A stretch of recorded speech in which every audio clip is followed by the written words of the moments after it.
আসসালামু আলাইকুম সবাইকে। মানে হ্যাডাম, বুঝছেন, হ্যাডাম দেখায় সবাই। হ্যাঁ, মানে ছাত্রদল ক্ষমতায় আসছে তাই হ্যাডাম দেখাইতে হবে।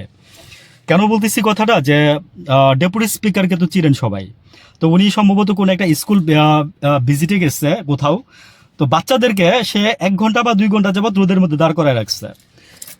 স্কুলের শিক্ষক, তো মুরব্বী, যথেষ্ট মুরব্বী দেখলাম, কিন্তু উনি তো ওই যে বললাম না যে আপনার নিয়ম মানিতে বাধ্য থাকিবেন। হ্যাঁ, আগর বাগর যা আছে সব নিয়ে সবগুলার কথা শুনতে আপনি বাধ্য থাকবেন, কিন্তু আপনি যে একজন শিক্ষক, আপনি সেই কথাটা ভুলে গেছেন। আপনি অনেক নেগেটিভ দাঁড় করাতে পারবেন, হ্যাঁ, ওনার কথা শুনতে হবে, আপনার সবুজ সাহেবের কথা শুনতে হবে। তো ডেপুটি স্পিকার এসে বলতেছে যে এই যে বাচ্চাগুলোর যে দাঁড় করে রাখছেন, কার অনুমতি নিয়ে দাঁড় করাইছেন, নাকি আপনি দাঁড় করাইছেন? তো উনি লাস্টে বলতেছে যে না স্যার, এরকম এরকম। মানে ডেপুটি স্পিকার যাবে, হ্যাঁ, সেই জন্য বাচ্চাগুলারে আপনার যে দুই পাশে দাঁড় করে রাখছে। এগুলো ছোটবেলায় ভুক্তভোগী আমরাও ছিলাম, কম বেশি ছোটবেলায় বইগুলোর ভুক্তভোগী আমরাও ছিলাম। তো আমরা এগুলো দেখছি বলে এখন একটু কথা বলতেছি আর কি।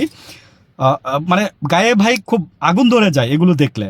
হ্যাঁ, মানে আপনি কে, হু আর ইউ, যে আপনারা আমার এত সম্মান দিতে হবে? আপনি কে?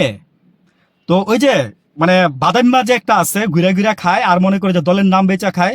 হ্যাঁ, সেটার নাম হচ্ছে সবুজ। তো ছাত্রদল করে, ছাত্রদল করে, বুঝছেন, ছাত্রদল করে। এটা যদি শুই না থাকে তো আরো ভালো, আমি বলবো আর কি। তো ডেপুটি স্পিকার বলতেছে যে এইভাবেই তো আপনারা দলের দলের নাম ডুবাইয়া আপনারা মনে করেন যে দলকে ডুবান। আমার কাছে খুবই ভালো লাগছে ওনার কথা, এই কথাগুলো।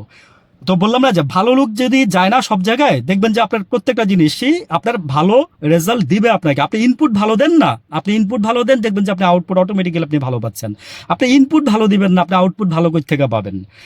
তো আমার কথা হচ্ছে যে এই যে এই যে ব্যক্তি, আমি নাম বলছি, হ্যাঁ, সে তারপরে তাকে আপনার এই যে ডেপুটি স্পিকার বলছে যে ইউনুকে ডাক দিচ্ছে, ইউনুকে ডাক দিয়ে বলছে যে হু ইজ দ্য পার্সন সবুজ, ওনার ব্যাপারে বলছে, আর বলছে যে এই যে টিচার দুজন আছে ওনাদেরকে শোকজ করান, হ্যাঁ, কেন ওনারা এরকম করছে।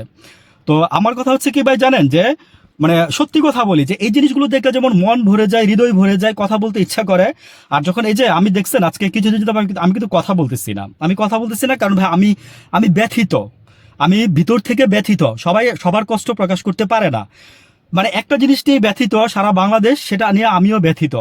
মানে এত বড় নিমক হারামি, আমার মনে হয় যে মানে কি জানি বলে, বাপ মা ছেলের সাথে যে নিমক হারামি করলে যেটা হয়, ঠিক সেরকম নিমক হারামি করতেছে এই যে বাংলাদেশের মানুষের সাথে, এই যে জুলাই সনদ নিয়ে।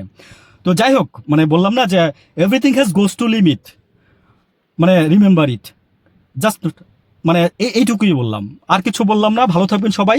আর হচ্ছে যে আমরা যেন এই কালচারগুলো থেকে বেরোয় আসি। ভালো থাকবেন সবাই, আসসালামু আলাইকুম।